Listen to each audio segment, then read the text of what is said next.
Bismillahirrahmanirrahim. Assalamualaikum warahmatullahi wabarakatuh. Selamat pagi semuanya, teman-teman semuanya. Semoga dalam keadaan sehat selalu ya. Hari ini kita akan bahas untuk pertemuan 5 penamaan atau naming.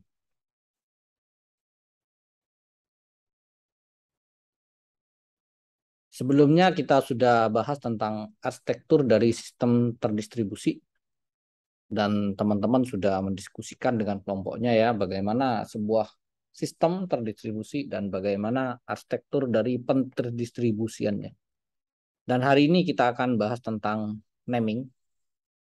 Dan di akhir nanti teman-teman ada tugas ya, tugas kelompok untuk pembahasan naming untuk pertemuan kelima ini. Penamaan, nama digunakan untuk secara unik mengenali entitas di dalam sistem terdistribusi.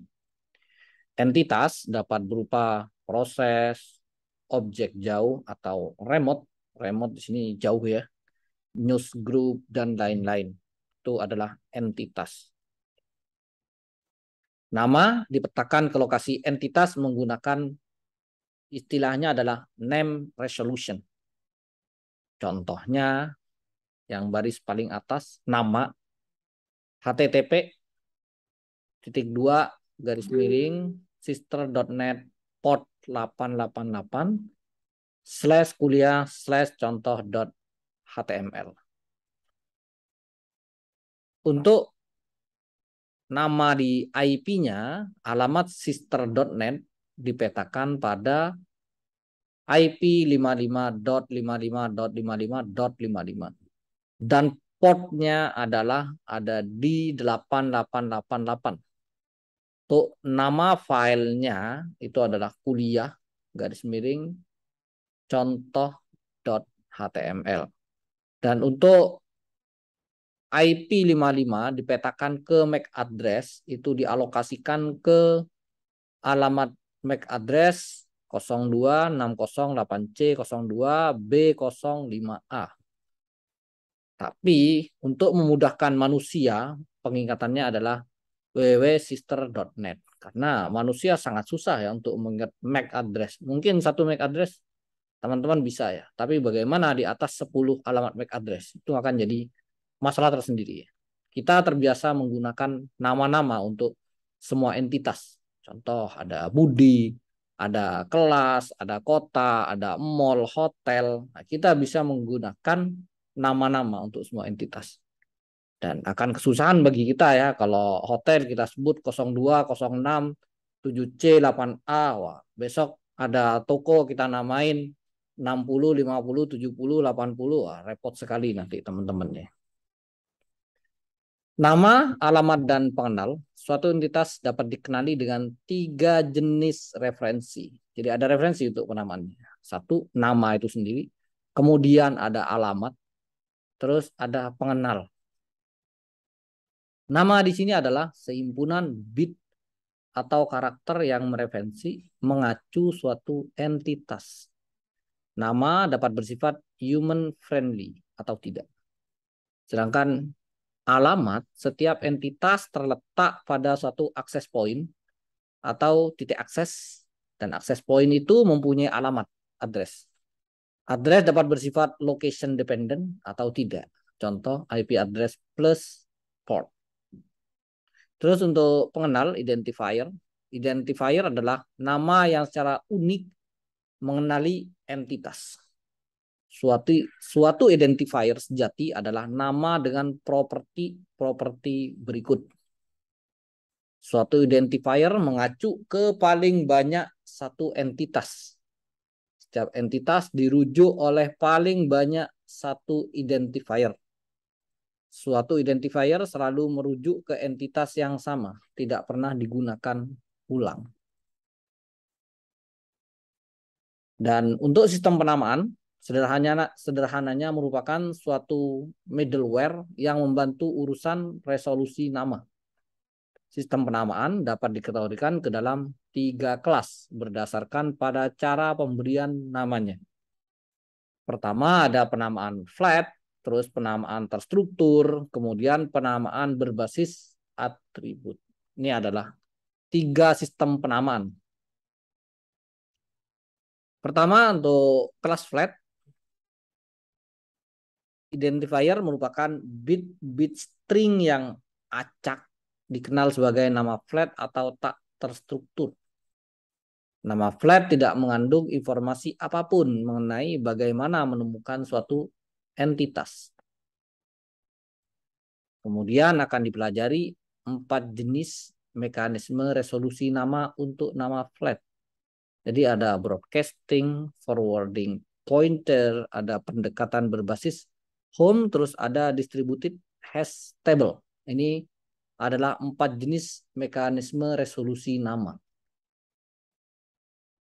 Broadcasting seperti ini gambarannya.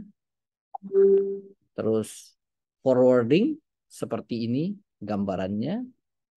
Terus forwarding pointer contohnya seperti ini. Kemudian ada pendekatan home based. Ini gambarannya untuk pendekatan home base. Kemudian ada distributed hash table atau DHT, merupakan suatu sistem terdistribusi yang menyediakan layanan lookup serupa dengan hash table. Dan ini adalah gambarannya untuk DHT.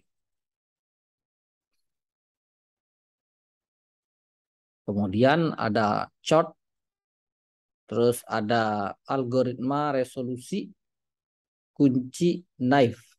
Ini dari teorinya knife bias ya, ada knife di sini. Terus ini adalah resolusi kunci dalam chart. Terus ada chart protokol dan leaf. Kemudian ada chart protokol update finger table. Terus kedekatan jaringan dalam chart. Nah, kemudian untuk kategori penamaan kedua ada penamaan terstruktur. Pada penamaan terstruktur tersusun dari nama-nama human readable, sederhana. Nama-nama yang diatur dalam suatu struktur tertentu untuk memudahkan manusia itu sendiri karena perlu human readable.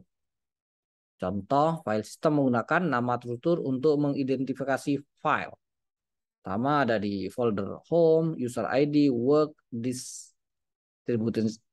system naming txt. Jadi file naming ini disimpan dalam file txt, ditaruh dalam subfolder this system, work, user ID, dan root sistemnya adalah ada di home. Sedangkan untuk website dapat diakses melalui nama terstruktur. Contoh Husni Trunojoyo AC.id. ID di sini menunjukkan negaranya Indonesia, AC itu untuk akademik ya, artinya ini adalah kampus, dan Trunojoyo itu adalah nama kampusnya, Husni ini adalah nama orang ya. Jadi seperti itu ya nama-nama yang terstruktur. Dan ini adalah ruang nama untuk Home Sakera M Box.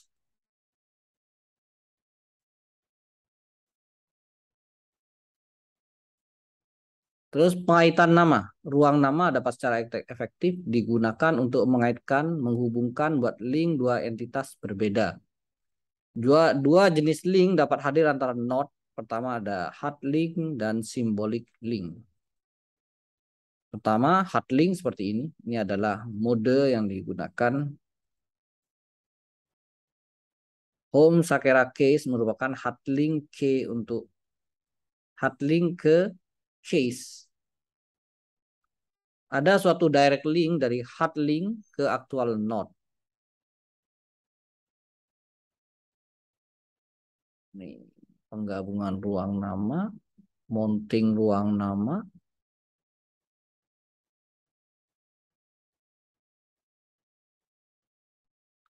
Dan inilah nanti besarannya, ini hanya contoh kecil ya. Ini global layer, administration layer, dan managerial layer. Ini untuk contoh garis kecilnya ya.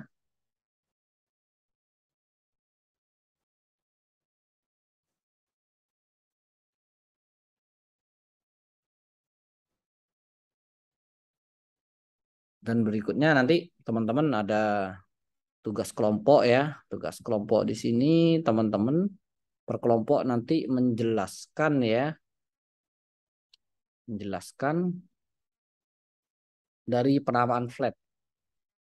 Ada 4 macam penamaan flat. Jadi per kelompok nanti bisa bahas broadcasting, forwarding pointer, pendekatan berbasis home dan distributed hash. Ya, mungkin saya cukupkan untuk penjelasannya sampai di sini. Terima kasih atas kehadirannya. Selamat pagi. Assalamualaikum warahmatullahi wabarakatuh.